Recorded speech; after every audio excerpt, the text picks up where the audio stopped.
Baik Pak Syarkawi, ini di dalam negeri sendiri ada isu yang menarik yaitu Danantara dikabarkan berminat untuk membeli saham Gotoh di tengah kabar merger dengan Grab. Nah meskipun ditepis Danantara, apa untung ruginya jika Danantara ini jadi mencaplok Gotoh Pak? Saya kira yang pertama ya, kalau kita lihat ekonomi digital secara regional Asia Tenggara, pertumbuhannya memang sangat sangat pesat ya. Dan nilai dari ekonomi digital secara regional ASEAN itu bisa mencapai sekitar 263 miliar dolar. Saya kira ini angka yang luar luar biasa besar. Dan perlu kita ketahui, hampir 35% dari total nilai ekonomi digital di Southeast Asia itu adanya di Indonesia. Indonesia itu punya nilai ekonomi digital kurang lebih 90 miliar dolar tahun 2024. Ini berdasarkan hasil riset yang dilakukan oleh Temasek dan Google tahun 2024. Kemudian di tahun 2030 yang akan datang diproyeksi bahwa nilai dari ekonomi digital Indonesia itu bisa mencapai 360 miliar dolar. Kalau dengan kurs 16.200-an, ini hampir setara dengan kurang lebih 5.890 triliun rupiah. Saya kira ini angka yang luar biasa besar yang ada di kita. Kemudian yang kedua, populasi Indonesia itu bisa mencapai 280 juta orang. Dengan dari 280 juta itu ada kurang lebih 70% yang merupakan pengguna internet aktif, yaitu sekitar setara dengan 70% dikali 280 juta orang itu kurang lebih 196 juta. Ini potensi market yang luar biasa besar untuk pengembangan sektor ekonomi digital, baik untuk e-commerce maupun untuk travel, untuk misalnya Grab, Go Go Gokar, Gojek atau GoFood dan lain-lain ya. Kemudian ada online media, kemudian ada online travel, pemesanan tiket online dan lain-lain dan termasuk digital finance. Nah, saya kira ekosistem ekonomi digital yang luar biasa besar ini pasti menarik menarik minat bagi pemain-pemain global termasuk Grab untuk menguasai ekosistem ekonomi digital Indonesia. Dan kalau kita bandingkan nilai dari ekonomi digital Indonesia dengan sejumlah negara ASEAN yang lain, nilai ekonomi digital Indonesia itu jauh lebih besar dibanding misalnya ya Malaysia. Malaysia itu hanya sepertiga dari Indonesia. Mereka tahun 2024 nilai ekonomi digitalnya hanya kurang lebih 31 miliar dolar. Filipina, negara dengan penduduk nomor 2 terbesar di ASEAN, juga hampir sama memiliki nilai ekonomi digital 31 miliar dolar. Vietnam, Vietnam itu kurang lebih hanya 36 miliar dolar. Dan diproyeksi Vietnam tahun 2030, 5 tahun yang akan datang, itu hanya bisa mencapai angka 200 miliar dolar. Indonesia kurang lebih 360 miliar dolar. Thailand juga begitu. Thailand itu hanya kurang lebih 46 miliar dolar. Singapura jauh lebih kecil lagi, hanya kurang lebih 22 miliar dolar. Nah, saya kira ini yang membuat ekosistem ekonomi digital Indonesia sangat menarik bagi pemain global seperti Grab. Belum lagi kalau kita lihat secara domestik, ekosistem ekonomi digital kita itu antara Grab dan Gotoh saat ini dengan market share yang keduanya hampir sama, kurang lebih 50-50%. Jadi memang domestic market kita atau digital ekosistem kita di dalam negeri ini hanya dikuasai oleh dua pemain besar ya, dengan penguasaan pasar yang menurut saya hampir 95%. Pemain-pemain lain seperti Maxim, InDrive dan lain-lain ya penguasaan pasarnya relatif sangat kecil, itu hanya kurang lebih 5% dari total value ekonomi digital kita atau total gross merchandise value dari ekonomi digital kita. Artinya apa? Kalau kita lihat keduanya, Gotoh itu dengan mitra driver kurang lebih 3,1 juta orang. Kemudian mitra merchant seperti yang didominasi oleh UMKM itu kurang lebih 5 juta. Jadi ada total 8 juta mitra yang ada di Gotoh. Nah, kalau kita hitung saja Mbak Maria, dari sisi driver misalnya ya. Jadi ada satu mitra driver di dalam rumah mereka itu paling tidak ada kurang lebih tiga orang ya. Ada suami istri, 4 orang dengan si driver, suami istri, ada 2 anak. Nah, jadi ada tambahan 3 orang selain dari drivernya sendiri. Jadi 3 plus 3 dikali dengan 3 juta plus 5 juta tadi untuk mitra merchant, yang kalau masing-masing punya 3 tanggungan di rumah, berarti 8 juta kali 3. Ini ada kurang lebih 24 juta yang secara langsung, direct, menggantungkan hidupnya terhadap ekosistem digital yang ada di Goto saja. Nah, kalau di Grab dengan persentase yang sama, juga punya mitra kurang lebih 3 juta untuk driver, 5 juta untuk merchant.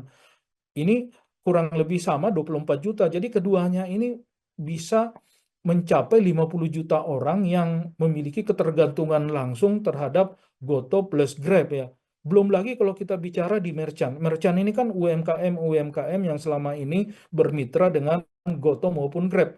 Nah, kalau masing-masing mempekerjakan 5 orang secara rata-rata atau 3 sampai 5 orang, katakanlah ambillah 5 orang, 5 kali 5 juta itu kurang lebih 25 juta untuk satu operator, satu platform digital. Di Goto saja 25 juta, di Grab kurang lebih sama. Jadi ada 50 juta, 50 juta tambah 50 juta, jadi ada kurang lebih 100 juta orang yang terlibat secara direct di dalam ekosistem ini. Belum lagi dari sisi digital finance, belum lagi dari sisi konsumen dari keduanya. Saya kira angkanya akan jauh lebih besar. Nah, ini saya kira market yang sangat besar di kita, apalagi tadi saya sampaikan, dari 280 juta penduduk Indonesia, internet user kita itu baru 70%. Beda dengan Malaysia misalnya. Malaysia dengan kekuatan pasar digital 31 miliar dolar, penduduk 45 juta, internet usernya sudah kurang lebih 99%.